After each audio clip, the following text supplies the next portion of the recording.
This is the last word, and I'm Maria Shakil. 12 days after Mohan Yadav, a first-time MLA, took oath as Chief Minister of Madhya Pradesh, his Council of Ministers, 27 in all, were sworn in. BJP'S Caste Balancing Act was complete. 11 out of these are OBCs, 5 from the SC/ST community, 5 from the SC community and 3 from the ST community. The party also balanced veterans with fresh faces. Regional representation from across Madhya Pradesh is also adequately addressed, and representation of women, though, is disappointing with just 2 ministerial berths. And after the Madhya Pradesh and Chhattisgarh cabinet swearing in, all eyes are now on Rajasthan, where despite a clear majority, the BJP government is yet to put together a cabinet of ministers.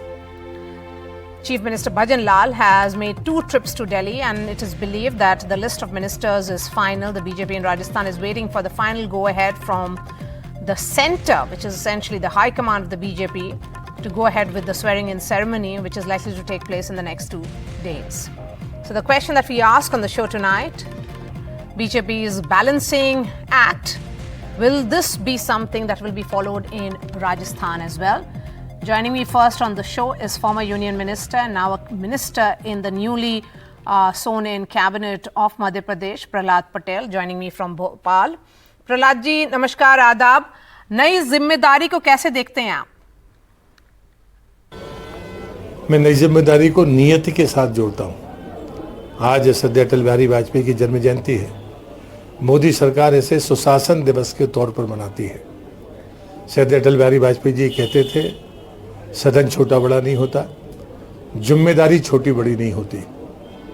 सदन के भीतर मर्यादित रहिए, सदन के बाहर आप जनप्रतिनिधि हों या ना हों, एक जिम्मेदार नागरिक के नाते सुशासन के लिए काम करते रहिए, तो गरीब और ज़रूरतमंद को ज़रूर न्याय मिलेगा, ये अटल जी बोलते थे।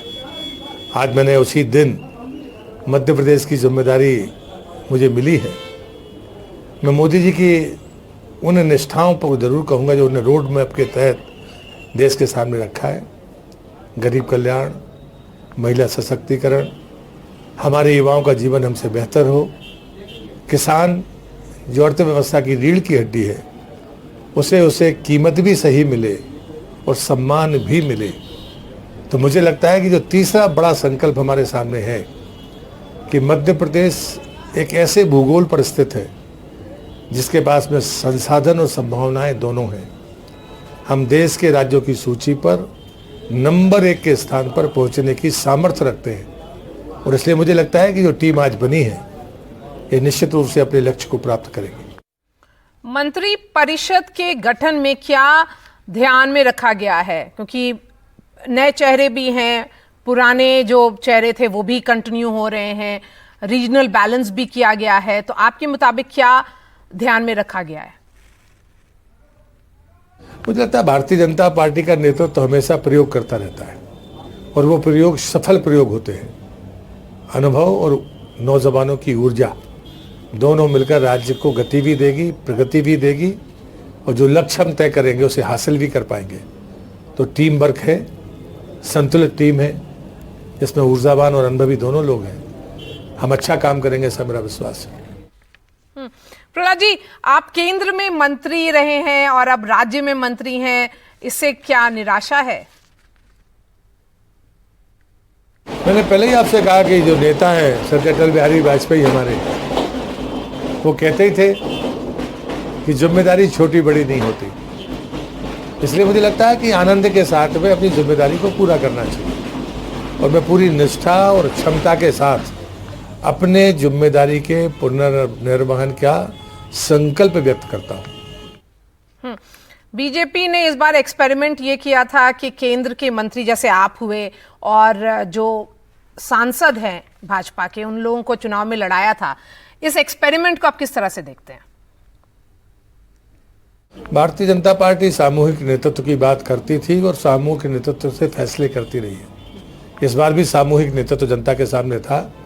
लोगों ने उस संकल्प का सम्मान किया, और मेरे जैसा अदना सा कार्यकर्ता बोलता था, मैं 2003 की पुनरावृत्ति 2023 में देख रहा हूँ, और वो सच साबित हुई। तो ये कुल मिलाकर भारतीय जनता पार्टी का जो मूल चरित्र है, सामूहिक निर्णय करने का, सामूहिक नेतृत्व करने का, ये जनता को रास आता है। Prahlad ji, thank you so much हमसे बात करने के लिए. Let me bring in Shipra Mathur, senior journalist from Jaipur. Shipra, how are you looking at the developments? Of course, all eyes will be on what will be the factors at play in Rajasthan. And, it's 22 days and counting. Why is there no government? Why is there not a full-fledged government? Because the absence of ministers is something that will be asked. But looking at the experiment that we are seeing in multiple states, particularly Chhattisgarh and Madhya Pradesh, what's your anticipation with regards to Rajasthan? Anticipation is apparently that as in CG and Chhattisgarh and Madhya Pradesh, the Mantri Mandal will be announced very soon. I think cabinet will be announced in a day or two, I suppose. But at the same time, I think the practice is going to be the same, because after announcing the names, the portfolios have not been announced, neither in Chhattisgarh nor in Madhya Pradesh. So what I feel that in this experimentation, BJP'S is still rak kadam phook kar nada wali sthiti. I think that is the state of affairs as of now. That they are still very cautious in balancing acts, the regional balancing, that regional representation, the caste representation. Women representation, I believe, is also going to be very crucial, especially in Rajasthan, because women issues and the crime against women has been a very, very big issue in Rajasthan. So it's going to be very crucial. But at the same time, as we see... Women played a crucial role in ensuring BJP's landslide in Madhya Pradesh. One of the factors which is responsible for BJP's victory is the Ladli Yojana. And here the representation of women in the cabinet is really disappointing. Very true. Yes. For the BJP, women are definitely a vote bank, but when it is about representation, the party has much to explain. Very true. In Rajasthan, if you see that there are 9 women MLAs from BJP, 9 women MLAs from Congress, and 2 independent women MLAs. And the representation is apparently, compared to last elections, it has declined. The overall representation has declined, which is not a good sign, very clearly. But at the same time, it is very important that since Diya Kumari is the women face now, is a new women face, replacing the other women leaders in Rajasthan. So there will be more expectations that how she leads these issues, which are really, because in Rajasthan compared to Madhya Pradesh, Maria, in Rajasthan, women voters have also played a very major role. The voting percentage is also little higher this election also, and last elections also. We at NDTV make an effort to ensure that women voices such as you and Neerja Chaudhary get their place as well. So the platform that we give becomes important. Neerja Chaudhary. I'm honored. Yes. So Neerja Chaudhary, welcome. And Merry Christmas to you. But my question is, how do you read the cabinet formation which has happened, and what are your expectations from Rajasthan? Look, it's very interesting. Are you talking about the Madhya Pradesh one? No, that's happened. That's right. That's right. Yeah, Madhya Pradesh is very interesting because they're going for the caste balance. Certainly, even in the Chief Minister and the Deputy Chief Minister, that was very clear. So also in the formation of the cabinet with the emphasis on the OBCs, OBC is going to be the mantra of 2024 all across, not just in Madhya Pradesh but everywhere. Because if by 1931 census 52% are OBCs, and if a caste census was held nationally, they're likely to be a bigger number than that. That is suspected. But that apart, certainly Mr. Modi's eyes have been on this bullseye called the OBC. He himself is an OBC Prime Minister. He's particularly wooed the extremely backward amongst the OBCs. And I think that outreach is going to continue, and the Madhya Pradesh cabinet also reflects that trend. And I think that will also happen in Rajasthan. But ultimately, at the end of the day, going for unknown chief ministers, there are people who are going to walk in step with the central party, but it is going to be Narendra Modi, and Narendra Modi. The issue of 24 is going to be Modi. Yes, absolutely. And Neerja Chaudhary, another important factor that we are seeing here at play is absence of women or lack of proper representation of women. Here is the Prime Minister who emphasizes on women, farmers, youth as the new caste or the new constituency. Then what about the representation? That's absolutely true. You know, Maria, if you look at 2023, it is a year that belonged to the women of India.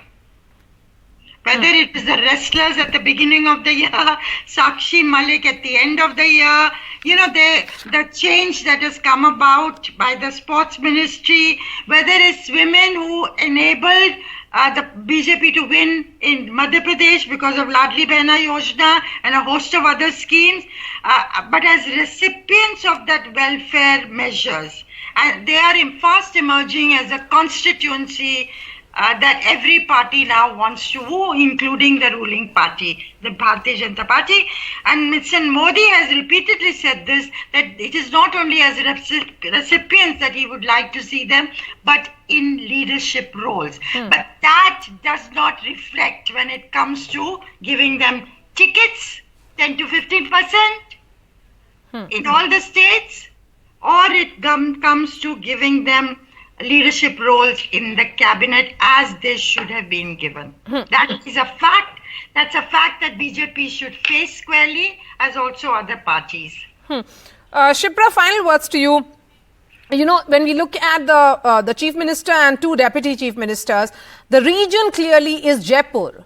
The focus has been around that area largely. So the regional balance hasn't been done really when it is about the 1+2 formula. So are you of the opinion that balancing act will be followed in the representation of the entire cabinet, perhaps whenever it takes shape?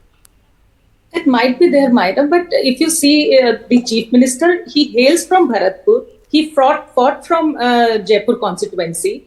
Diya Kumari had also fought earlier from Rajasthan, and now she fought from Vidyadhar Nagar. So I think the message clearly is that, you know, in this combination, at least in deciding CM and deputy CMs, they have kept it largely that overall representation of the state rather than keeping it. We might be discussing this because Bhajan Lal is from Bharatpur. He comes from that bridge area. So he will have influence apparently, you know, in the adjoining states as well, you know, by virtue of his background. Okay. So regional balancing would definitely be there. Caste balancing would definitely be there. But one message I can read out is that, you know, the entire effort has also been to portray the leaders, you know, as mass representatives, you know, rather than caste representatives. Or maybe leaders who are lesser known to the world outside because they stayed low profile, but in the party structures, their role is being recognized about what their contribution has been. So thank you so much, Shipra Mathur and Neerja Chaudhary.